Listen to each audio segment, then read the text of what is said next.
Всем привет, с вами Дэн. Запаситесь чайком, хорошим настроением, потому что сегодня у нас на обзоре, как вы понимаете, часовое искусство. Красота, сдержанность и, конечно же, высокая цена. Я бы даже сказал такие, знаете, часы эгоиста, часы, которые покупают для себя, а не для показухи. И, как вы видите, коробочка достаточно скромная, такая небольшая, Шопар. И эта коллекция, которая называется Луи Улис Шопар, а все особенные часы у Шопар выходят именно в этой коллекции. А в ней, кстати говоря, есть еще такая вот как бы подсегмент в этой коллекции, скажу так, который называется Qualité Fleurier. С 2005 года выходит.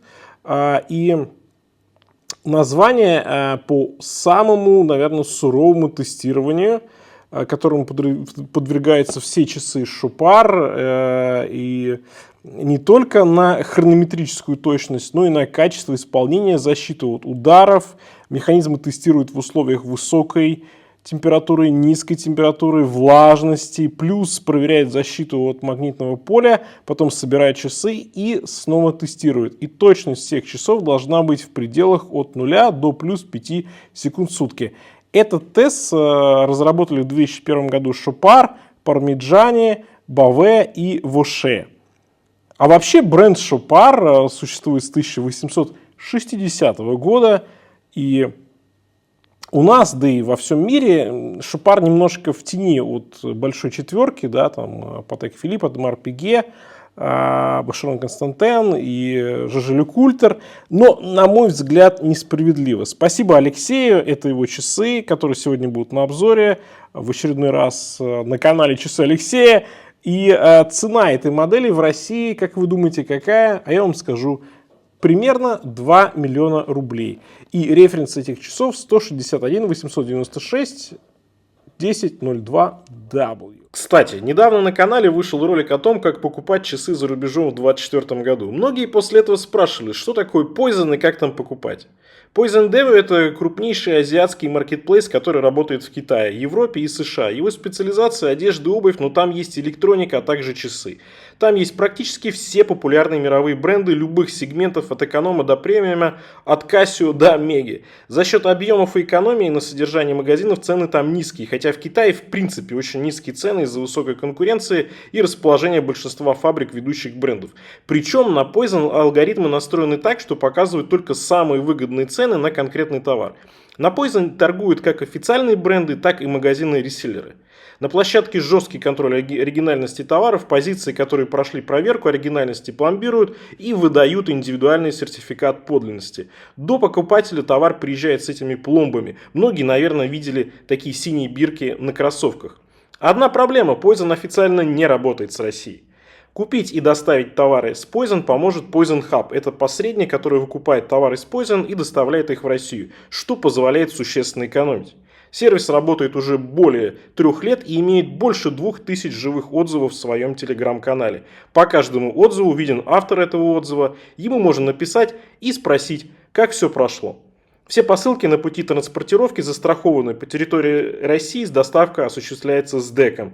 Сейчас средние сроки доставки составляют 2-3 недели. Менеджеры сервиса могут помочь с любыми вопросами касательно подбора и выбора товара, процесса покупки и так далее. Можно даже просто фото прислать, найдут нужный товар. А цены можно уточнить как у менеджера, так и в чат-боте в Telegram. Ссылки на Poizon Hub в описании к этому видео. Давайте открывать вот этот вот такой красивый пенал, причем достаточно сдержанный, и уже знакомиться с этой вот моделью. Ну, если говорить про характеристики этих часов, то корпус здесь сделан из белого золота. А знаете, белое золото, вот именно для меня, да, вот в часовом производстве, это как раз таки часы для себя, потому что вы, в принципе, издалека никогда не поймете, это белое золото или это сталь. А здесь белое золото, 18 карат. Ну, вот со стороны, да, что вам кажется это? Да, стальной корпус. Нет, здесь белое золото. Ремешок из кожи аллигатора. Застежка тоже из белого золота. 30 метров водозащиты, ну то есть под дождь попасть, руки помыть можно. Сапфир спереди и сзади. Лимитка 250 штук. И, наверное, самое вкусное, сочное и сексуальное в этих часах, это, конечно, задняя крышка. Здесь механизм Louis Ulysse Chopard 96.12, 65 часов запас хода, 28 800 полуколебаний в час. Точность, как я уже говорил, да, от 0 до плюс 50 секунд в сутки. Малая секундная стрелка, механизм с женевской волной, с красивой отделкой. Толщина и высота механизма, да, 3,3 мм, 172 части, 29 камней. Вот такая красота. Ну и, как вы понимаете, механизм с микроротором это не просто красиво, да, и как бы такое некое сразу отделение от других моделей, брендов, которые не делают часы с микроротором. И, конечно же, и это решение позволяет сделать корпус гораздо тоньше. Так, и давайте мы с вами посмотрим по размерам. Ну, здесь примерно 39 мм по диаметру корпуса. Высота, с учетом того, что здесь стекло чуть возвышается над корпусом, 9 мм. От ушка до ушка давайте посмотрим. Здесь получается 19 мм. И, ну, точнее, по ремешку, да. А от ушка до ушка у нас с вами 46,5 мм. То есть часы очень-очень небольшие. Конечно же, это костюмник, конечно же, это часы максимально тонкие, небольшие.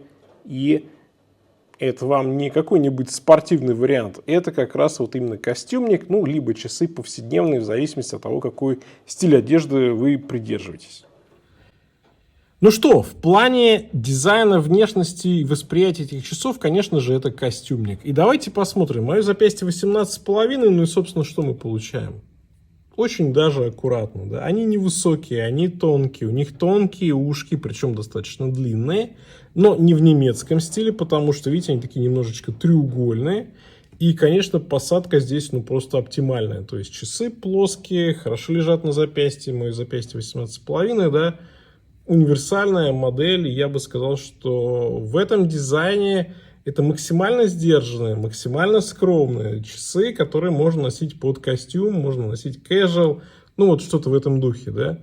И никто никогда не заподозрит, в принципе, если он не разбирается в часах и в брендах, да, что у вас на запястье. И знаете, это такие часы, с одной стороны часы эгоиста, с другой стороны часы знатока, потому что у нас здесь? Здесь классический трехстрелочник. Да, трехстрелочник достаточно красивый. Здесь секундная стрелка у отметки 12 часов. Здесь есть люминофор, кстати говоря, что не так уж и часто для классических трехстрелочников. Здесь такой серо-черный циферблат с красивым гильюшей, достаточно объемный. Здесь накладные метки, посмотрите, да?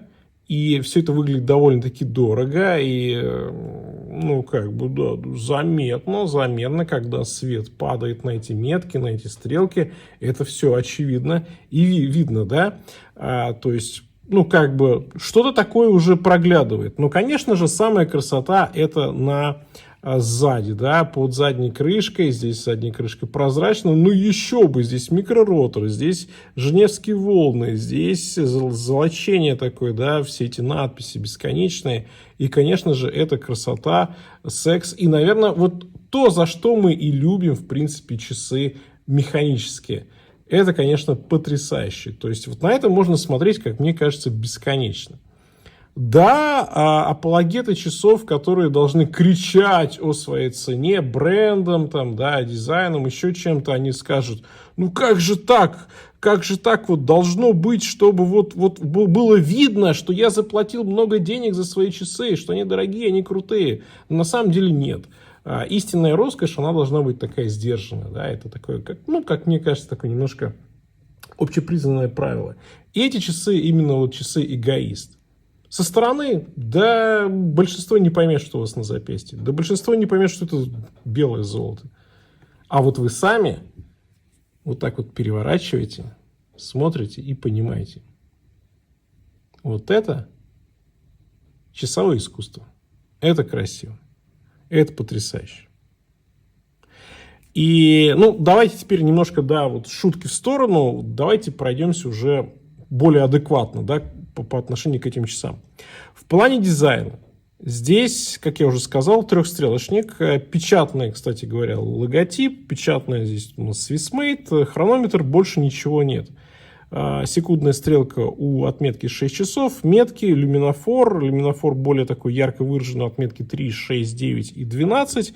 И в принципе все. Да, гелиошей симпатичная, аккуратные, узкие, такие резкие, треугольные ушки, которые как будто бы отдельно от корпуса здесь у нас крепятся. Полностью корпус с зеркальной полировкой, полностью, да, здесь белое золото, как я уже сказал.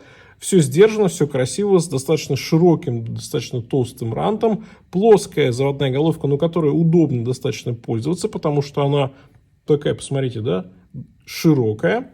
И все. Максимально сдержано. Кстати, часы достаточно тяжелые.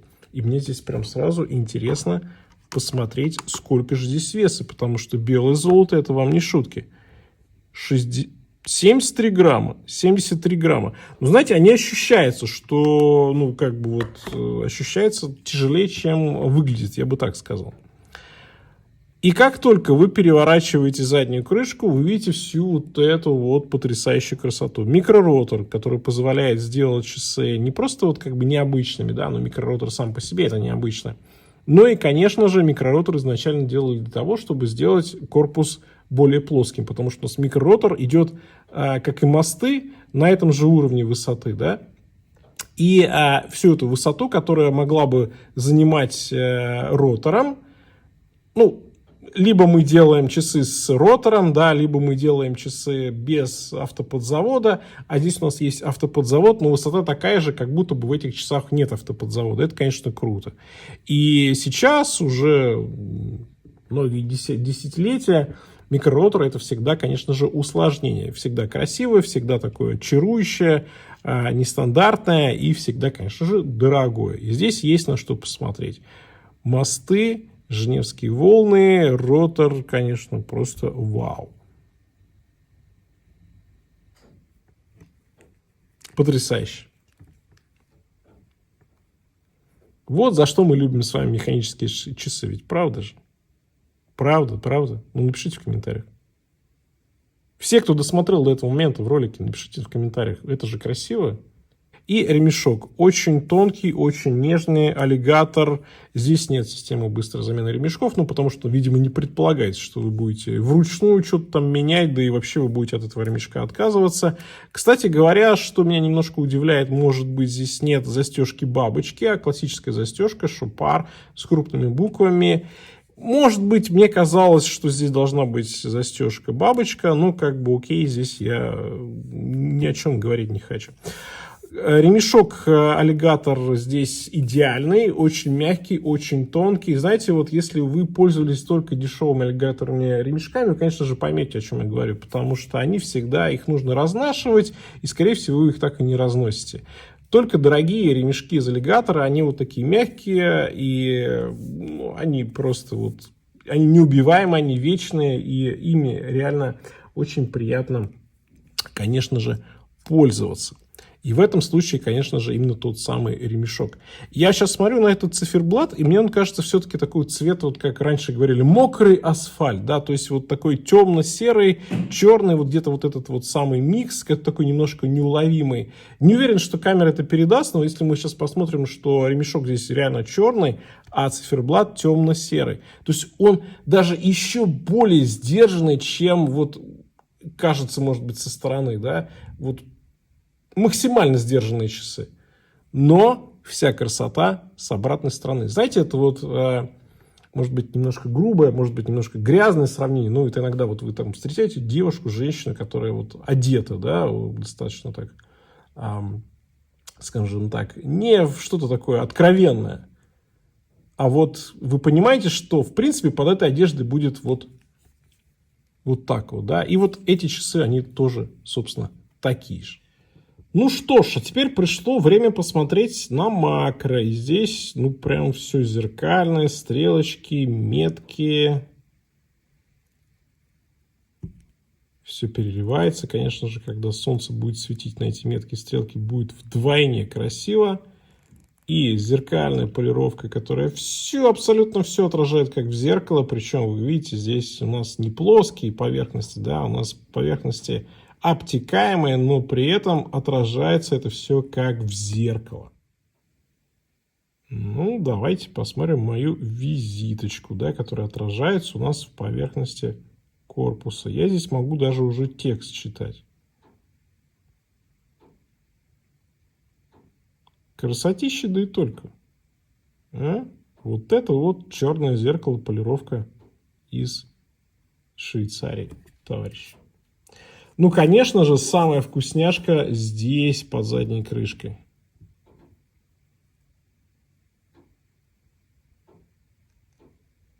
В плохом настроении, конечно, на это лучше не смотреть. А вот когда у вас позитивное, хорошее, доброе настроение, то созерцание задней крышки вот этих шупар, оно лишь улучшит и усилит ваше впечатление. Ну, что я могу сказать по итогам? Конечно же, это потрясающие часы. Это часы именно для ценителей хорологии, да, это для людей, которые понимают, для чего они покупают качественную, красивую механику. Конечно же, это не для всех, и точно это не для тех, которые покупают часы для того, чтобы люди увидели, что у них на запястье, да, это совершенно другой тип покупателей. Ну, давайте от этого отвлечемся. С точки зрения качества корпуса, качества циферблата, качества механизма, здесь, конечно же, просто все на высочайшем уровне. Если мы говорим даже про ритейл в России, там примерно 2 миллиона рублей, если мы говорим про ритейл, там, скажем, в той же Швейцарии, немножечко дешевле, то, знаете, а с другой стороны, давайте вот предположим, что мы можем купить за эти же деньги. Там, да большинство часов, в принципе, будут гораздо более простые модели, просто от брендов, которые чуть больше распиарены. Поэтому для ценителей это, конечно же, своего рода находка. И мне эта модель очень понравилась, она шикарная, она очень сдержанная, она не кричащая, она такая, знаете ли, вот я уже несколько раз в течение ролика говорил, что это часы-эгоисты. Действительно, оно так и есть. И особенно приятно, конечно же, смотреть под заднюю крышку. На этом у меня все. Всем пока, с вами был Дэн. Увидимся.